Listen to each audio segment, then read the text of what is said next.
Listo, la predicación de hoy se llama Onésimo.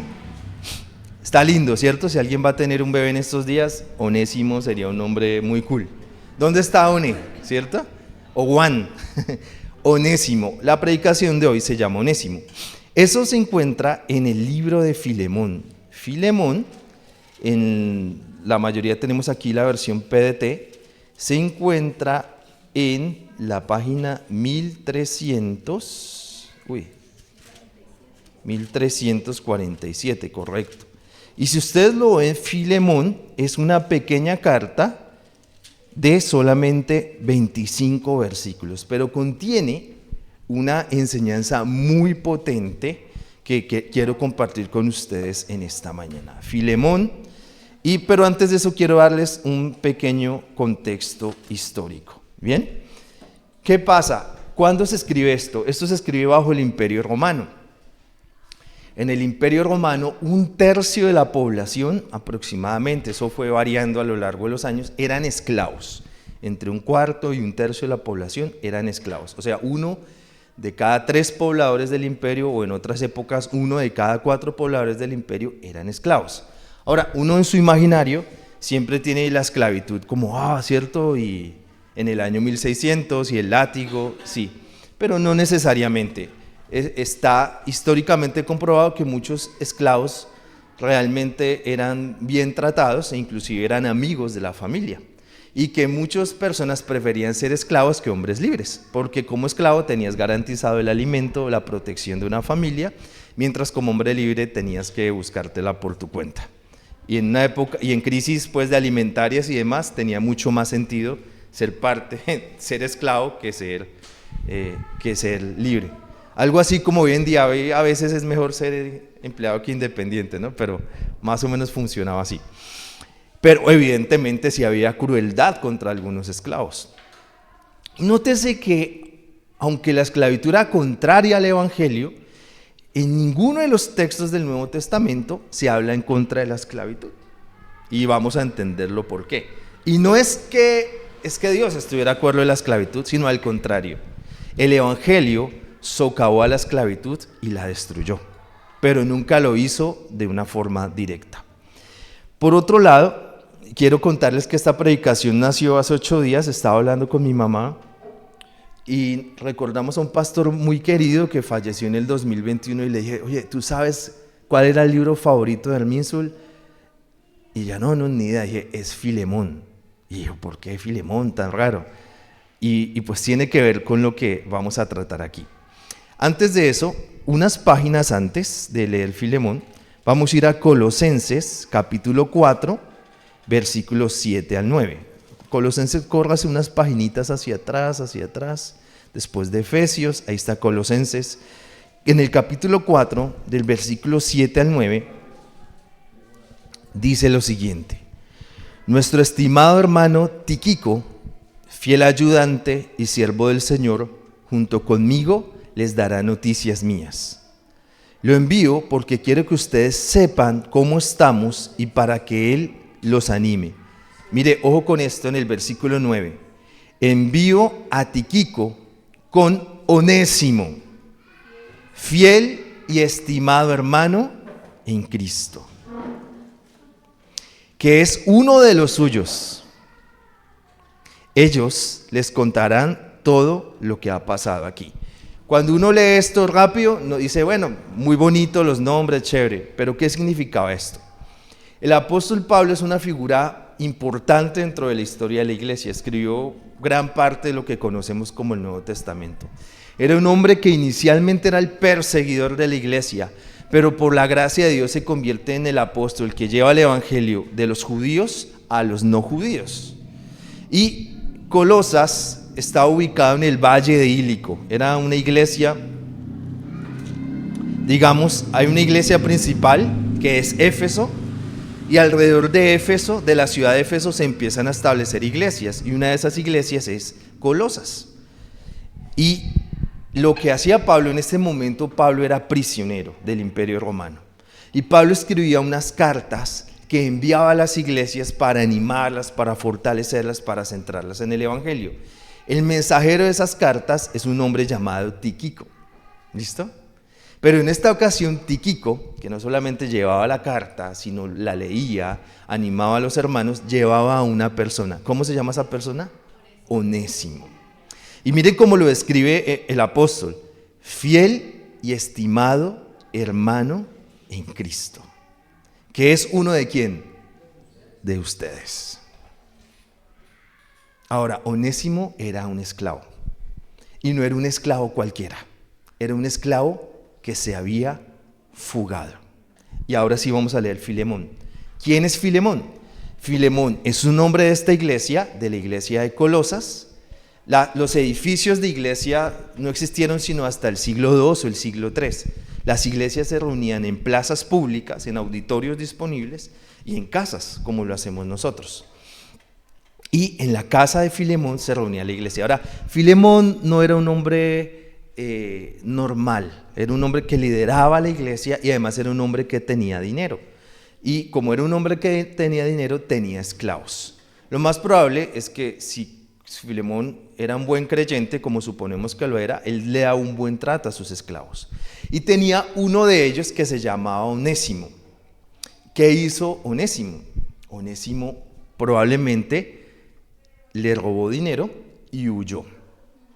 Y era tan peligroso huir que habían grupos de cazaesclavos y el imperio pagaba por eso. Entonces, Onésimo toma el dinero, probablemente, porque eso no está en la Biblia, toma el dinero de Filemón y huye muy lejos, a 1000 millas de distancia, a la ciudad de Roma. ¿Por qué?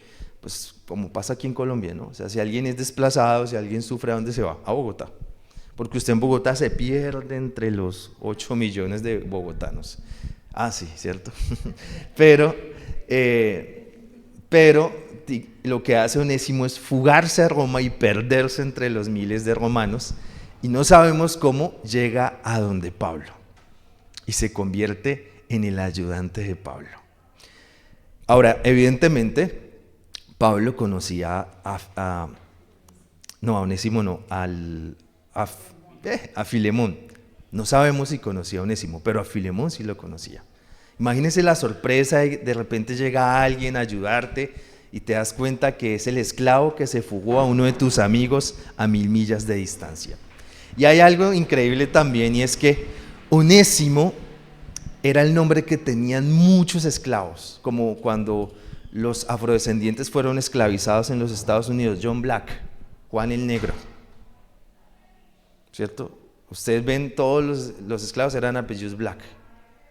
En este caso, Onésimo significa útil, así que probablemente ni siquiera ese era su nombre, sino era el nombre que le daban como por augurio. Llamémoslo Onésimo para que sea útil cuando trabaje con nosotros. No sabemos si él fue un esclavo de una guerra o fue un pobre que fue económicamente esclavizado. Onésimo era útil. Y ahora sí leamos todo. Usted va a decir hoy cuando llegue a su casa, leí todo un libro de la Biblia. ¿Listo? Porque son apenas 26 versículos. Lo leo desde la PDT, dice: estimado Filemón, compañero de trabajo, te saludamos yo, Pablo, prisionero por la causa de Jesucristo, y nuestro hermano Timoteo. También les escribimos a nuestra hermana Apia, es decir, la esposa de Filemón, a Arquipo, el hijo de Filemón, nuestro compañero en la lucha por la fe, y a la iglesia que se reúne en tu casa. Que la paz y las bendiciones de Dios nuestro Padre y del Señor Jesucristo estén con ustedes. Siempre doy gracias a mi Dios al recordarte en mis oraciones, porque he escuchado del amor que tienes por todo el pueblo santo de Dios y también de la fe que tienes en nuestro Señor Jesucristo. Le pido a Dios que tu participación en la fe sea tan activa que te sirva para conocer todo lo bueno que podemos hacer a favor de Cristo.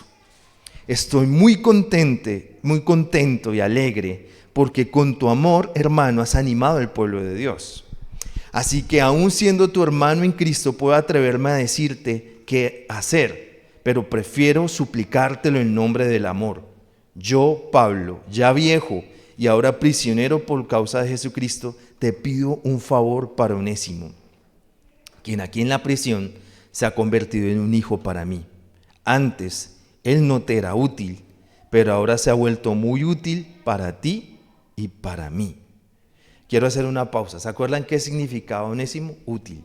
Ese versículo 11 es una genialidad literaria que es jugar con el nombre de Onésimo. Entonces piensen, antes él no te era útil, la verdad sí lo era, porque era el tipo, ustedes no, es esa persona de la cuadra que arregla los jardines de todos, que te arregla el tanque, que es electricista, es plomero, es mecánico, que es capaz de construir una casa con sus propias manos, el todero, ¿cierto? Y aunque era útil físicamente, lo que Pablo está señalando es que no era útil en el sentido de que no había evangelio, no había unidad. Pero ahora dice el versículo 11, ahora se ha vuelto muy útil para ti y para mí. Versículo 12, te envío de nuevo a Onésimo, pero hacerlo es para mí tan difícil como perder algo de mí mismo. Me gustaría que se quedara conmigo para que me ayudara en tu lugar, mientras estoy prisionero por haber anunciado la buena noticia de salvación. Pero no quiero hacer nada sin tu permiso, para que no hagas el favor por obligación, sino por tu propia voluntad. Tal vez Onésimo fue apartado de ti por un poco de tiempo, para que pudieras tenerlo de vuelta para siempre. Ya no vuelve como un esclavo, sino como algo más valioso que un esclavo, como un hermano querido. Yo lo aprecio muchísimo, pero tú lo apreciarás aún más, ahora como integrante de tu familia y también como hermano en el Señor. Si me consideras tu hermano en la fe, entonces recibe a Onésimo de nuevo, como si me recibieras a mí. Si Onésimo te ha tratado mal o te debe algo, yo lo pagaré. Aquí pongo mi firma. Yo, Pablo, me comprometo a pagarte lo que Onésimo te deba, por no decir que me debes tu propia vida en la fe. Entonces, hermano, hazme este favor como seguidor del Señor. Esto me levantaría el ánimo como hermano en Cristo. Te escribo esta carta confiado en que harás lo que te pido y aún más. Prepárame también un lugar donde quedarme, porque espero que Dios responda a sus oraciones de que yo pueda ir a visitarlos. Saludos a Epafras, un compañero de prisión saludos de Epafras, un compañero de prisión por la causa de Jesucristo. También te mandan saludo Marcos, ojo que esto es clave, Aristarco, Demas y Lucas, mis compañeros de trabajo. Que nuestro Señor Jesucristo los bendiga en abundancia. Entonces, Pablo envía desde Roma la carta a la iglesia de Colosas, la envía con el mensajero de siempre, Tíquico. Tíquico entregó creo que todas las cartas o la mayoría, pero no envía solo a Tíquico, sino envía a Onésimo. Entonces tenía que leerle la carta de Colosenses a toda la iglesia, pero también tenían que leer esta carta. Y esta carta venía con un regalo que era el esclavo que se había fugado. Según la ley romana, si usted lograba capturar al esclavo, o usted podía, no había problema, puede seguir trabajando, o según la ley, usted podía matarlo si quería, y no pasaba nada.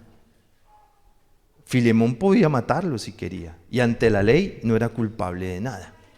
Entonces, aquí hay un desafío muy interesante, y un desafío que empieza desde el mismo versículo 3.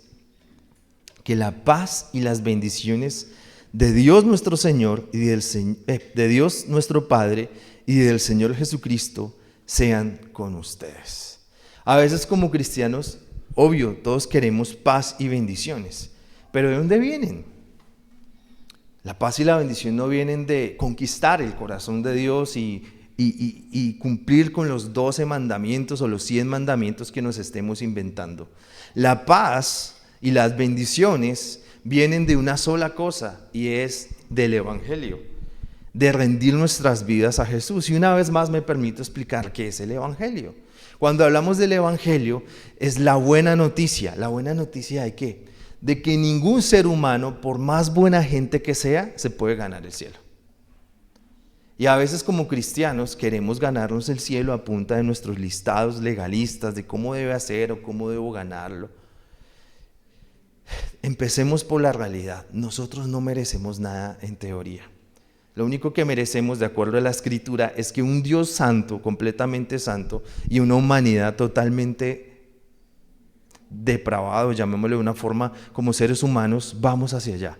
Hagamos un ejercicio muy sencillo. Voy a comprarme aquí, esto lo compré por Temu, y ustedes se van a parar acá, se ponen esto al frente y se van a proyectar sus pensamientos de esta semana. ¿Alguien se atreve? Ni yo me atrevo. ¿Se imaginan que mis pensamientos se proyectaran? Ahí está la demostración de que todos los seres humanos en el fondo tenemos maldad. No hay ni uno solo bueno. Y es en el Evangelio, por la fe en Cristo, en lo que Jesús hizo en la cruz, que somos renovados, que somos restaurados. Y es a partir de esa realidad que sí podemos trabajar en nuestras vidas. Que usted está hoy acá, que usted puede orar, que usted puede ayunar, que usted puede mejorar su vida. No es al revés. Yo hago un montón de cosas y me gano el cielo, sino al revés. He puesto toda mi fe en Cristo y ahora sí puedo obtener ¿qué? La paz y las bendiciones de Dios nuestro Padre y del Señor Jesucristo. Esto es ilógico ante las cuentas humanas, porque como humanos siempre queremos es al revés. ¿Usted qué hizo? ¿Cierto? Para ganarse eso. Nos encanta escuchar las historias de emprendedores, de hombres de negocios, qué fue lo que ellos hicieron. Pero aquí en el asunto más importante que todo ser humano puede tomar, que es la gracia, no hay negociación. Todo depende de Él, todo es de Él. Y a partir de Él es que podemos construir la vida. Y eso duele al legalista, porque el legalista está acostumbrado a ganarse las cosas porque yo hice. Y es al revés. Cuando pones toda tu fe en Jesús, empiezas a confiar. Y a veces todos vivimos luchas, pero las mejores luchas son las que se ganan simplemente descansando en su gracia. Es que es un asunto de fe. Es un asunto de fe. Y los hombres preferimos poner la fe en nosotros y en nuestro método para salir del pecado y en nuestro método para hacer lo uno y lo otro. ¿Cómo te ganas el corazón de Dios? ¿Cómo te ganas el cielo en la tierra? Y simplemente es fe, y simplemente es depositar todo en Él.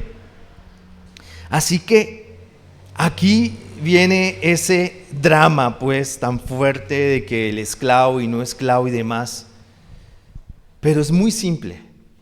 Ahora Onésimo no solamente es alguien que es conocido por la iglesia, sino ahora es un hermano en la fe. ¿Y cómo vamos a perdonar a un hermano en la fe? Es decir, les envió la teoría y les envió la práctica. ¿Cómo lo iban a hacer como iglesia? Y ojo que hay un asunto esencial que como seres humanos le damos la espalda, y es el asunto de la restitución. Vamos a ir al versículo 18. Dice, si Onésimo te ha tratado mal o si te debe algo, ¿qué dice Pablo? Yo lo pagaré. Y es que es muy, y lo afirma en el versículo 19, aquí pongo mi firma, yo Pablo me comprometo a pagarte lo que Onésimo te deba, por no decir que me debes tu propia vida en la fe. Acá hay algo muy potente y es lo siguiente, cuando hay un proceso de perdón, también hay un proceso de restitución. Es decir, que yo cómo puedo compensar el mal que causé, ¿sí? En esa conciliación. Ahora, hay procesos de perdón que son muy complicados. Por ejemplo, cuando alguien le hizo a usted daño y esa persona murió, ¿cierto? Pues ni modo, ya eso pasó.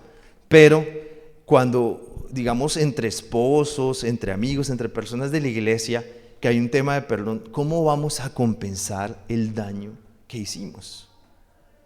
Y eso es la verdadera disposición cristiana, no solamente como, ay sí, perdóname, borrón y cuenta nueva. Además, otra cosa, en el perdón, claro, el Señor nos guía a olvidar y tal, pero todo proceso de perdón tiene un proceso de confianza. Para restaurar la confianza otra vez, pasa tiempo y tiene que haber demostración del otro lado de que de verdad hay un cambio. A veces la gente dice como que el perdón es algo así como que usted, ay sí, yo perdoné y entonces me la montan y todo. No, usted puede perdonar, pero usted establece límites sanos. Porque la otra parte tiene que mostrar confianza, tiene que mostrar que hay un cambio. Entonces, por ejemplo, a veces puede pasar que alguien diga, a veces hemos visto eso muchas veces, que la gente dice, no, es que un hombre golpeó a su mujer, entonces, no, perdónenlo y que todo queda igual. Un hombre que golpea a una mujer es un hombre que puede matar a una mujer, así de sencillo. Y obviamente la Biblia dice que la mujer se somete al hombre, pero nosotros no vamos a permitir, bueno, también pasa al revés, ¿no? Una mujer que golpea a un hombre es capaz de matar a un hombre. Y en ciclismo las mujeres son mucho más violentas que los hombres, así que asumo que en la vida real también. Entonces, muchísimo más violentas. Entonces, la pregunta es, claro, hay perdón, pero hay una ley. Como iglesia nunca vamos a favorecer la violencia de nadie contra nadie. Ningún acto violento se justifica por ninguna circunstancia. Entonces puede haber un proceso de perdón entre ese matrimonio, claro, y es lo que queremos, pero también hay una ley que pone unas pautas y que protege a mujeres y también a hombres, pues, que es lo que estamos viendo en este momento. Entonces, claro que hay perdón, claro que va a haber restitución, pero hay unos casos particulares donde se tiene que proteger la vida. Ahora, Pablo no solamente está contando su historia, sino Pablo también tiene su propia historia. En el versículo 24 dice, también te mandan saludos Marcos, Aristarco, Demas y Lucas. Pero quiero mostrarles algo. Marcos fue un hombre que inicialmente acompañó a Pablo en sus misiones, unos 10 años antes, y lo abandonó en medio de la misión. Hubo un desencuentro tan fuerte que el equipo original de misiones de Pablo se desintegró. Así como las bandas de rock tienen su conflicto y se desintegran, igualito, se desintegraron. Marcos fue la Yoko Ono de esos primeros Beatles que tenía Pablo. Los desintegró, pero 10 años después, Marcos ahora hace parte de su equipo, y no solamente de su equipo, es una persona esencial dentro de lo que está haciendo Pablo. Y nosotros sabemos que Marcos no está pintado en la pared, hay un evangelio escrito por él, y fue un hombre también de confianza, no solamente de Pablo, sino también de Pedro. Y la tradición dicta que él escribió el evangelio de Marcos, su evangelio, de la voz de Pedro, de las historias que escuchó de Pedro. Entonces, Pablo no solamente le están diciendo, ay sí, perdonen a Onésimo, y qué bueno Onésimo, y va a ser útil otra vez, sino que él también expone allí, porque la iglesia sabía que 10 años antes había habido un desencuentro, y ahora Marcos hacía parte esencial de lo que Pablo hacía. Entonces, no solamente es un cuento ahí de reconciliación, sino realmente Pablo está dando el ejemplo con su propia historia con Marcos. Ahora, una pregunta que surge muy potente si uno estudia esto profundamente es, oiga, la esclavitud era algo injusto. Entonces, ¿por qué Pablo no escribió contra la esclavitud, tratado contra la esclavitud? Y quiero llevarlos unas páginas atrás a Tito, capítulo 3, versículos 5 al 8. Tito, capítulo 3, versículos 5 al 8. Dice, Él nos salvó. 2 páginas, estamos en la 1345. Dice, Él nos salvó. Tito 3:5. Él nos salvó gracias a ¿qué? A su misericordia. No, es que oramos bastante en esta iglesia. Y somos una iglesia que nos gusta orar, por eso tenemos 2 espacios de oración. Nos gusta leer la Biblia, por eso proponemos una lectura diaria de la Biblia. Pero somos salvos por su misericordia, no por algo bueno que hubiéramos hecho. ¿Listo? Usted puede que no esté de acuerdo conmigo, pero con la Biblia no puede estar en desacuerdo. ¿Listo? Entonces, Él nos salvó por su misericordia, no por algo bueno que hubiéramos hecho. Nos salvó lavándonos, dándonos una vida nueva al renovarnos por medio del Espíritu Santo. Dios derramó en abundancia el Espíritu Santo sobre nosotros por medio de Jesucristo nuestro Salvador. Versículo 7. Así que aprobados por el generoso amor de Dios, disfrutamos de la esperanza de la vida eterna que Dios tiene para sus hijos. Esto es cierto y quiero que insistas en ello para que los que creen en Dios dediquen su vida a hacer el bien o las buenas obras. Esto es bueno y beneficia a todo el mundo. A veces la gente quiere que no, y la iglesia se defina como de izquierda o de derecha, no, la iglesia se define a favor del evangelio. Y cualquier obra injusta de cualquier gobierno, sin importar si sea de izquierda o derecha, será denunciada. La corrupción es denunciada sin importar de dónde provenga. La injusticia es denunciada sin importar de dónde provenga. Pero miren qué hicieron los apóstoles. En vez de escribir tratados sobre la esclavitud y lancemos el partido cristiano político, evangélico, sanpablistas y sanpedristas, lo que ellos deciden es comunicar el evangelio, lo que dice aquí Tito, porque al final, ¿qué va a pasar? ¿Qué dice el versículo 8? El evangelio es cierto y quiero que insistas en ello para que los que creen en Dios se dediquen su vida a hacer buenas obras o a hacer el bien. Y esto es bueno y beneficia ¿a quién? A todo el mundo. Al final, la esclavitud romana se destruyó y el evangelio permaneció. Y luego más adelante, en el siglo XVII y XVIII, con la esclavitud de los afrodescendientes, una vez más, la esclavitud se destruyó y el evangelio permaneció. Entonces, hay un evangelio para todo. ¿Por qué insistimos en el evangelio y no nos gastamos 2 horas en la visión de la iglesia o en hablar de prosperidad o en hablar de familia? ¿Por qué nos desgastamos en el evangelio? Claro que tenemos programas específicos para temas financieros, para temas de familia, lo hacemos, pero el centro de esto es el evangelio, porque entender el evangelio, porque vivir el evangelio lo cambia todo. Porque vivir el evangelio provoca un cambio de adentro hacia afuera. Hacemos charlas de finanzas y las hacemos porque aquí las hemos hecho y probablemente en octubre volvamos a hacer otra. Pero si nuestro corazón no ha cambiado, eso es información. Yo siempre les hablo de Kung Fu Panda, ¿cierto? En las prédicas, bueno, voy a volver a hablarle de Kung Fu Panda. En Kung Fu Panda 4, él es ahora el nuevo líder espiritual. Ahora me identifico más con Kung Fu Panda, soy el líder espiritual del Valle de la Paz.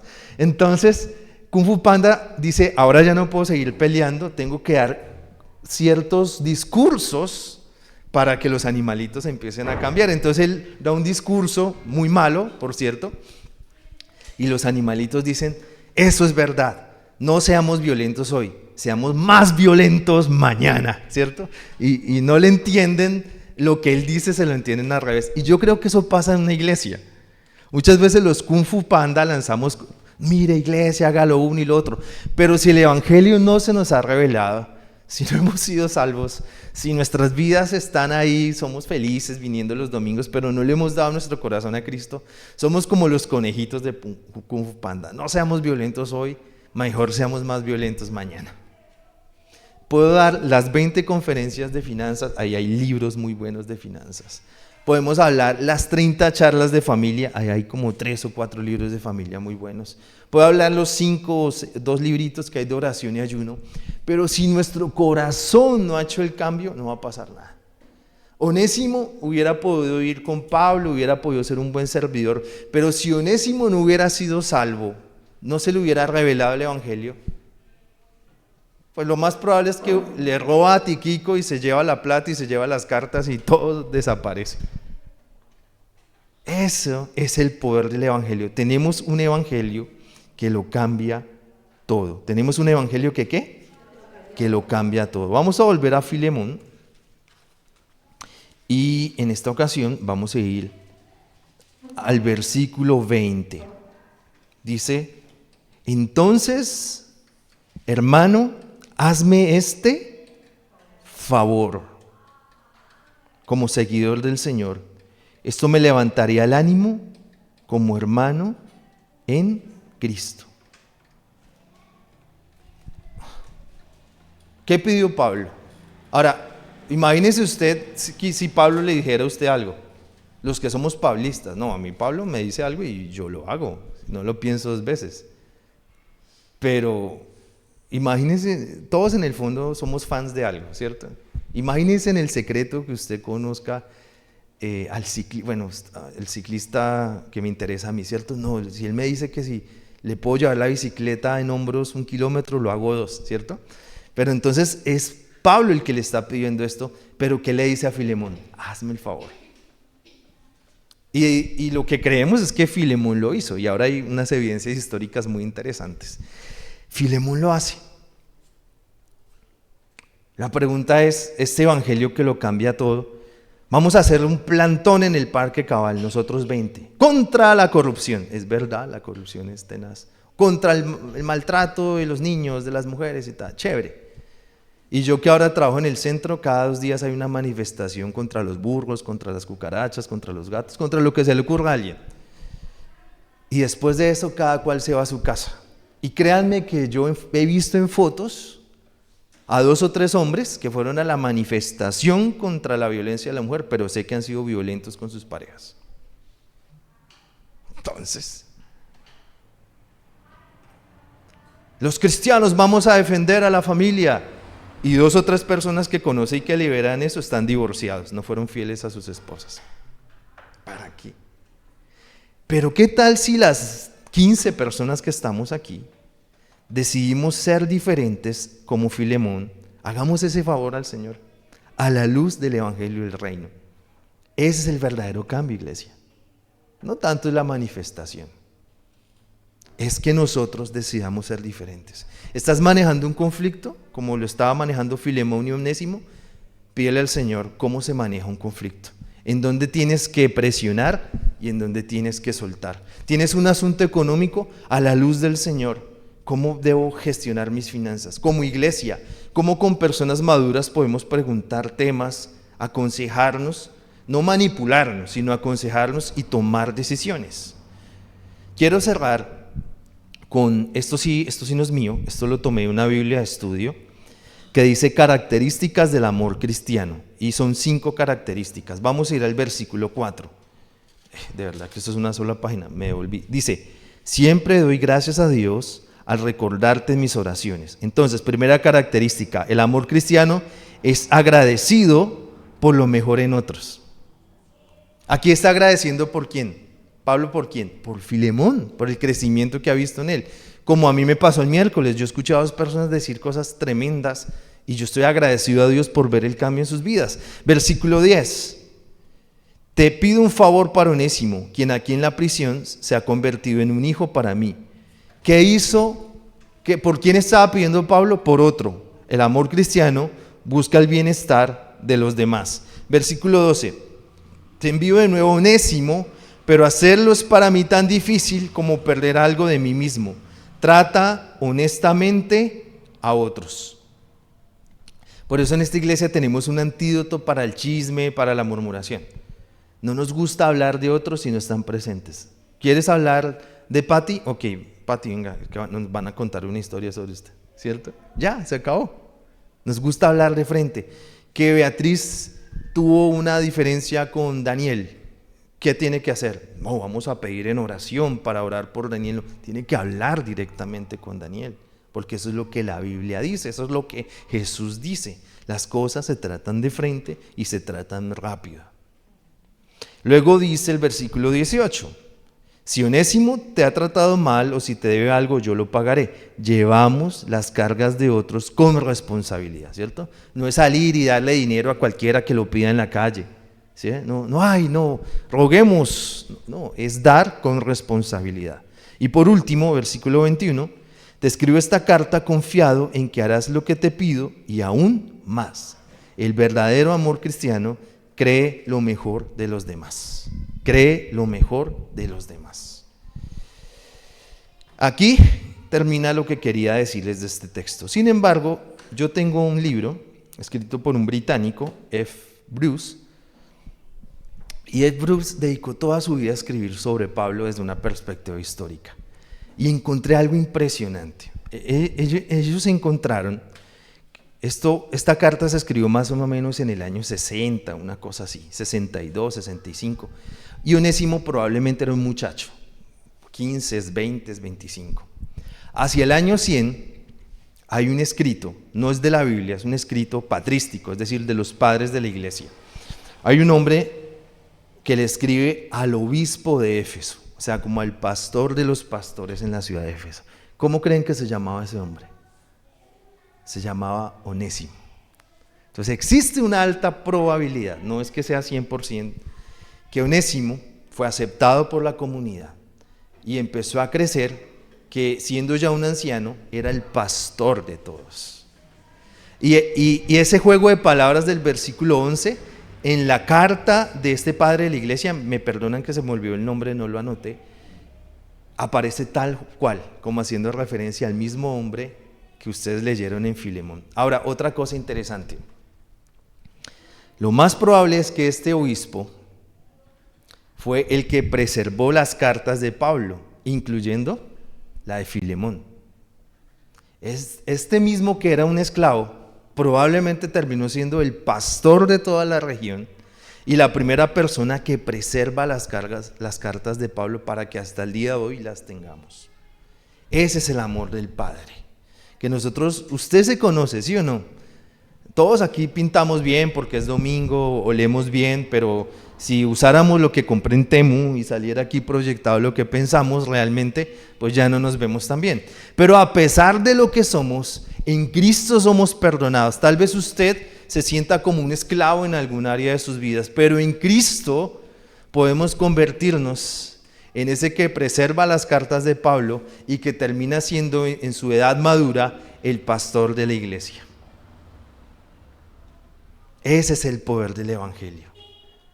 Por eso no hicimos un tratado sobre la esclavitud, sino más bien practicamos el amor de Dios para que uno que era esclavo terminó siendo el pastor. Y no se cambió el nombre, siguió siendo Onésimo, para que recordaran de dónde había venido. Vamos a ponernos de pie y vamos a orar.